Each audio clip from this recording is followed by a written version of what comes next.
Hello.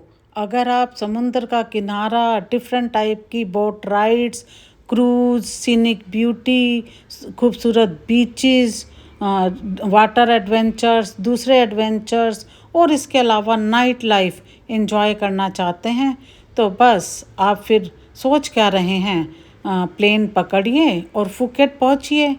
Phuket, जी हाँ, Thailand के Phuket, करापी और फीफी आइलैंड, जो कि इन सभी चीज़ें एक ही जगह पर है और बहुत ही अच्छा टूर है। फुकेट एयरपोर्ट पे आने के बाद वहाँ से कराबी 2 घंटे की कार ड्राइव पे पहुँच सकते हैं। और ये वहाँ की नाइट मार्केट है जो कि लोकल्स और टूरिस्ट दोनों में ही बहुत लोकप्रिय है। और इसके अलावा यहाँ डिफरेंट एक्टिविटी भी होती रहती हैं जिसका सभी बहुत आनंद लेते हैं। अगले दिन हमने कराबी से 7 आइलैंड का लॉन्ग टेल बोट राइड लिया, जिसमें कि वो 7 आइलैंड पे ले जाते हैं। ये वाइट सैंड बीचेस बहुत ही खूबसूरत थे और इसके अलावा ये जगह जगह उतारते थे और स्नॉर्किंग करने का मज़ा मिलता था। डिफरेंट डिफरेंट आइलैंड्स पे उतारते। और ये लीजिए आ गया चिकन आइलैंड। और यहाँ पर चिकन जैसा पहाड़ है जो अपने आप में अद्भुत था। और शाम को ये सनसेट के लिए एक बीच पर ले गए जो कि बहुत ही खूबसूरत था। और यहाँ पर रिसोर्ट में हमारा डिनर भी टूर में ही इंक्लूड था। थर्ड डे हम चल पड़े फीफी आइलैंड के टूर पर, जो कि स्पीड बोट में था। और ये स्पीड बोट कुछ क्रूज जैसी बड़ी थी और इसकी अच्छी स्पीड तो थी ही, पर इसमें बहुत ज़्यादा कैपेसिटी थी बैठने की। इसके अलावा यहाँ स्नैक्स वगैरह की भी फैसिलिटी थी। और इसके अलावा ये वातानुकूलित भी थी और एसी इसमें बहुत अच्छा काम कर रहा था। बाहर का वातावरण भी बहुत अच्छा था। आइलैंड पर हम फीफी द बीच रिसोर्ट में रुके, जिसका अपना एक प्राइवेट बीच था और वो बहुत ही खूबसूरत था। और यहाँ पर हमने सनसेट का मज़ा भी लिया। इसके अलावा इसका कैफ़े, रेस्टोरेंट सभी बीच पर थे, जिसमें कि हमने बैठ के बहुत इन्जॉय किया और डिनर किया। इसके अलावा जैसे ही रात होती चली गई वहाँ बीच पर एक्टिविटीज़ स्टार्ट हो गई। और ये देखिए कितनी बढ़िया एक्टिविटीज़ चल रही है। सब लोग इस मनोरम दृश्य में व्यस्त थे और बहुत मज़ा ले रहे थे। साथ में ही फुल मून होने के कारण रोशनी भी बहुत खूबसूरत थी बीच, और लहरें ऊंची उठ रही थी।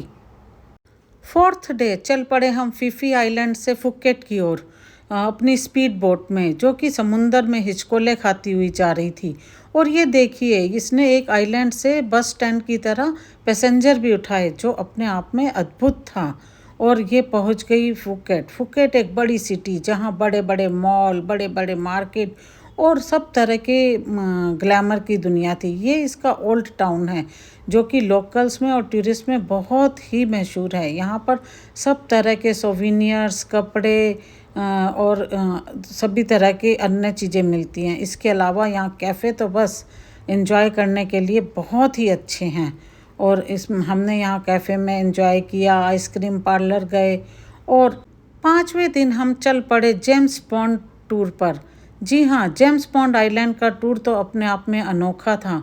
यहाँ पर हम स्पीड बोट से काइकिंग बोट पर गए और फिर उसके बाद ये लीजिए ठां ठां ठां, यहाँ पर जेम्स बॉन्ड पिक्चर की शूटिंग हुई थी, इसीलिए इस आइलैंड का नाम जेम्स बॉन्ड आइलैंड पड़ गया था। और यहाँ पर पूरे साल लोगों का तांता लगा रहता है। ये बहुत ही खूबसूरत जगह थी और यहाँ लोकल सोविनियर्स भी मिल रहे थे जो कि आप खरीद सकते थे।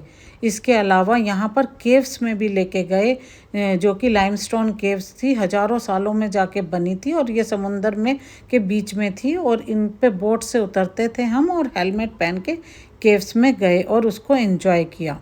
फुकेट गए और नाइट लाइफ का मज़ा ना लिया, ऐसा तो हो ही नहीं सकता। यहाँ पर बंगला स्ट्रीट करके वॉकिंग स्ट्रीट है जो कि बेहद खूबसूरत है और बहुत वाइब्रेंट है। और यहाँ पर डिफरेंट एक्टिविटीज़ होती रहती है रात भर। और इसके अलावा यहाँ पर कैफ़े हैं और काफ़ी रेस्टोरेंट्स भी हैं जिनको कि आप इंडिविजुअल और फैमिली के हिसाब से इंजॉय कर सकते हैं। और ये लीजिए माइकल जैक्सन भी यहाँ पर अपना शो कर रहे हैं। इस जगह का तो क्या कहना, यहाँ तो हर चीज़ बस चमक ही चमक है। 7th डे हम चल पड़े फुकेट के सिटी टूर पर। लोकल फगोड़ास देखे, बिग बुद्धा देखा। और यहाँ पर बुद्धिस्ट धर्म के इतने सुंदर फगोड़ा हैं कि उनमें आंतरिक शांति और बाहरी शांति दोनों ही महसूस होती है। देखने में ये बहुत ही मनोरम दृश्य हैं और यहाँ बहुत ही अच्छे पूजा के सिस्टम भी बने हुए हैं और ये इनकी सुंदरता तो देखते ही बनती है। हमने यहाँ कुछ फगोड़ास देखे, उसके अलावा बिग बुद्धा भी गए और इस तरह हमने पूरा दिन यहाँ पर एंजॉय किया और थाईलैंड की संस्कृति को जाना।